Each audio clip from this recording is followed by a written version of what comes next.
Assalamualaikum warahmatullahi wabarakatuh. Waalaikumsalam. Alhamdulillahirabbil alamin wassalatu wassalamu ala asrafil anbiya'i mursalin wa ala alihi washabihi ajmain amma ba'du. Jumpa lagi dengan Cahaya Hati Indonesia bersama saya Said Bajuri yang akan menemani pemirsa di rumah dan jemaah yang hadir untuk memberikan pertanyaan kepada guru-guru kita.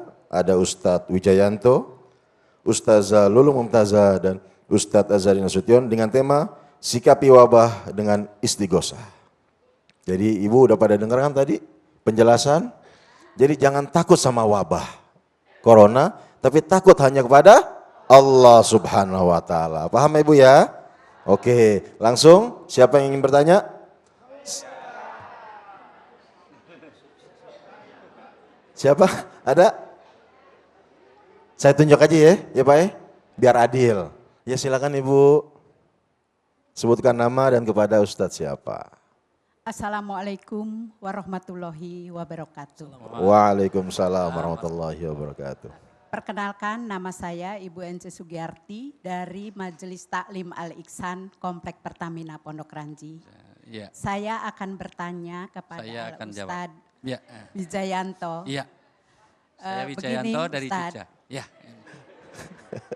Bagaimana jika ada orang yang memanfaatkan musibah pada saat ini dengan mengambil keuntungan sendiri? Ya. Misalnya menaikkan harga jual masker. Ya. Namun masyarakat tetap banyak yang membelinya. Ya. Terima kasih Pak Ustadz. Assalamualaikum warahmatullahi wabarakatuh. Waalaikumsalam warahmatullahi wabarakatuh. Ustadz, Langsung? tafadhol. Pertama, Islam mengenal kemaslahatan untuk umat bersama. Makanya ada tasarruful imam ala ro'iyati manutun bil maslahah. Setiap sesuatu di dunia ini harus melihat untuk kemaslahatan orang banyak. Maka di dalam perdagangan tidak hanya antarodin, tidak ada sama-sama ridho. Tapi harus dengan cara yang benar, dengan aturan yang benar, lewat mohon maaf. Nanti ada 4. 1, di dalam perdagangan itu 1 niatnya harus niat yang baik. 2, caranya harus cara yang benar. Niat benar, caranya benar, tetapi mohon maaf, kepelacuran. Kepelacuran itu sama-sama ridho. Ini mohon maaf, yang bayar juga mau, yang dibayar juga mau. Tapi boleh enggak? Enggak boleh karena bidang kerja yang enggak benar. Yang keempat, hasil kerja. Sama dengan ketika orang menimbun.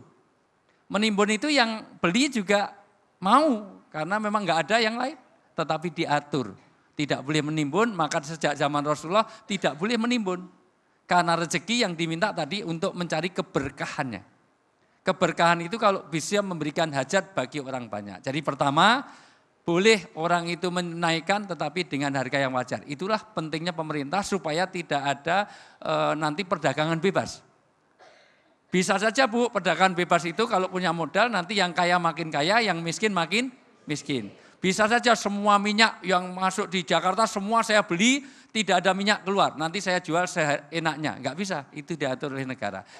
Karena itu akan merugikan orang lain. Jadi menimbun, enggak usah tanya. Hati kita saja sudah tahu, jangan dilakukan. Jangan-jangan ibu bukan bertanya tapi pelaku. Oh, enggak. Astagfirullah. Ustadz jangan menuduh sembarangan dong Ustadz. Ya. Enggak boleh. Ibu nimbun di mana Bu? Maskernya Bu? Oh enggak ya?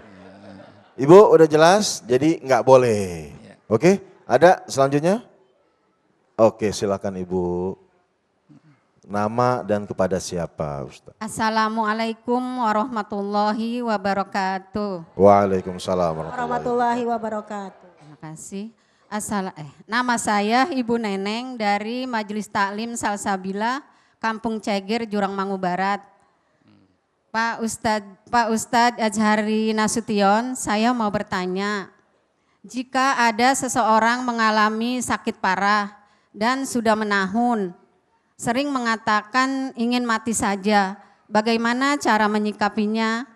Terima kasih atas penjelasannya. Wassalamualaikum warahmatullahi wabarakatuh. Waalaikumsalam. Waalaikumsalam warahmatullahi Tafadhal. Waalaikumsalam warahmatullahi wabarakatuh. Nabi SAW bersabda, La yatamannayanna ahadum minkum lidurrin nazala bih. Atau la yatamannayanna ahadum minkumul mauta lidurrin nazala bih. Kalau ada orang ditimpa satu mudarat, apa dia sakit, mohon maaf, sakit berat, ya, diuji dengan hal-hal yang tidak mengenakkan, ya, lalu kemudian dia berangan-angan untuk mati, kata Nabi SAW, jangan sekali-kali lakukan itu, tidak boleh. Mengangan-angankan kematian saja nggak boleh, apalagi kemudian, ya Allah matikan saya saja, saya udah nggak tahan penyakit saya, nggak boleh. Ini kita tidak tahu secara psikis bagaimana orang yang misalnya ditimpa penyakit. Hari ini kita sehat bisa ngomong seperti ini. Tapi kalau orang yang mungkin mohon maaf stroke atau bagaimana ya hatinya kecil.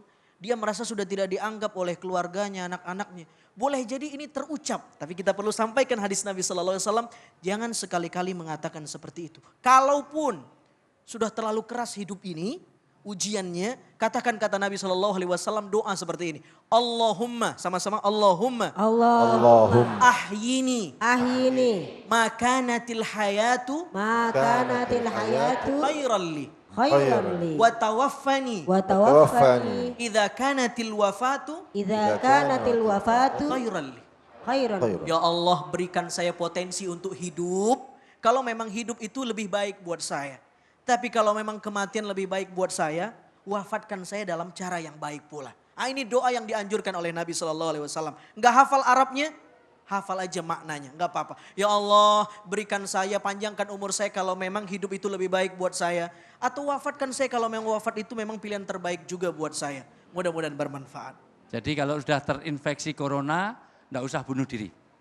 Ya, artinya apa? Di situ bisa untuk meningkatkan derajat di surga.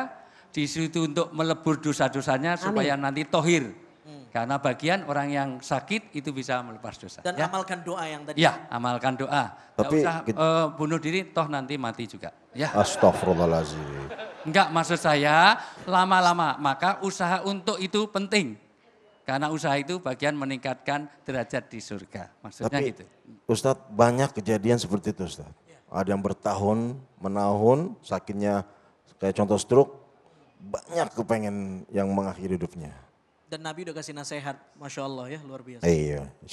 Baik, selanjutnya ada pertanyaan dari sosmed, saya wakili kepada Ustazah Lulung. Dari Ed Paung Rohman, bagaimana cara sehat menurut Islam untuk mencegah virus-virus? Tafadhal. Baiklah pemirsa Cahayati Indonesia yang dirahmati Allah, bagaimana cara kita sehat menurut cara Islam. Otomatis kalau kita sama-sama mengingat kembali ayat Allah yaitu surat Al-Ahzab, nyatakan laqad kana lakum fi rasulillahi uswatun hasanah. Buat sosial media yang bertanya ya, sungguh telah ada dalam diri Rasulullah suri teladan yang baik. Cara beliau sehat, cara beliau beribadah, cara beliau bergaul, itu semua sudah termaktub ada akhlak di dalam diri Nabi kita Shallallahu Alaihi Wasallam. Yang pertama, kita ini. Sabar Ustazah, Oh, iya, iya, iya. sabar. Iya, iya. Mungkin Kesian ada orang yang tua semua. bisa ini, juga oh iya Oh, benar. semangat. mati Ini itu saya- bisa karena corona, bisa juga karena kaget kenal Ustazah Lulung. Jadi yang pertama adalah nggak apa-apa kaget karena di jalan Allah. Daripada kaget bukan di jalan Allah, Masya ya kan? Allah. Tes jantung Pak Ustazah ya. Oh iya iya. Tes jantung juga Oh iya sekalian. iya. Baik, jadi pemirsa, yang namanya pertama itu adalah kita jaga makanan kita dulu. Ini kita makanan sembarangan sih. Kadang-kadang makanan udah bagus, pakai tangan kiri, ya kan?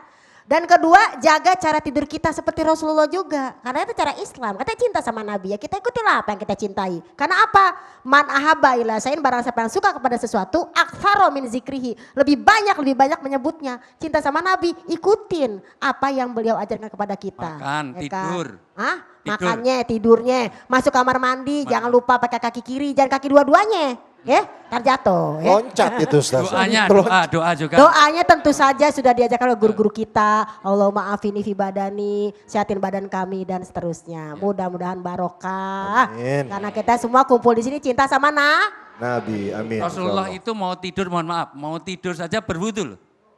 Bukan hanya untuk sholat. Jadi Rasulullah itu berwudu sebelum tidur. sebelum tidur. Dan bangun tidur tidak boleh langsung tangan ini menyentuh makanan. Jadi harus dicuci dulu. Karena kita tidak tahu tadi arahnya kemana waktu tidur ya. Astagfirullahaladzim. Kesasar ya. Tangannya kesasar. That's Dan itu right. sunnah, itu sunnah. Itu sunnah. Kalau Nabi wudu Oke. dulu. Ya wudu. Terima kasih Ustadz, Kalau Ustazah. Ustadz Wijayanto mandi dulu. Mandi. Ya. Karena sebelum tidur tadi. Alhamdulillah. Alhamdulillah. Oke, Iya, penting. Ustadz. Mau ngomong. Gantian, saya yang pengen ceramah Ustadz. Terima kasih. Baik ibu-ibu semua, bapak-bapak, insya Allah sudah dipahami semua. Paham? Lakuin apa yang Rasul ajarin. Setuju? Oke, baiklah pemirsa. Guru-guru kita akan kembali dengan ilmu-ilmu yang bermanfaat. Tetap di Cahaya Hati Indonesia.